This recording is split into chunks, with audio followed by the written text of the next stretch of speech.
خب روز سوم شروع میکنیم. امروز میریم به سمت لینز، ولی داخل خود شهر نمیریم چون شنیدیم که زیاد قشنگ نیستش و 7-8 کیلومتر اضافه می‌کردیم می‌خواستیم بریم داخلش. قراره که بریم کنار رود دانوب حرکت کنیم. دیشب خیلی خوب خوابیدم بعد از 2 شب، هوا گرم بود و دیگه اینم دریاچه بود که کمپ پلاس اون جلوش بود، اونم خود کمپ پلاس. امروز 80 کیلومتر داریم ولی اکثرش سرپایینیه با چند سربالایی خیلی وحشتناک. بریم چی میشه.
چقدر دیگه مونده برسیم؟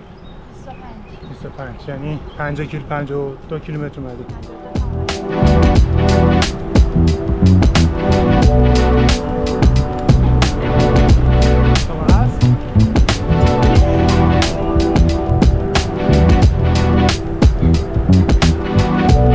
یه اسپرینت دیگه داریم برای 30 کیلومتر.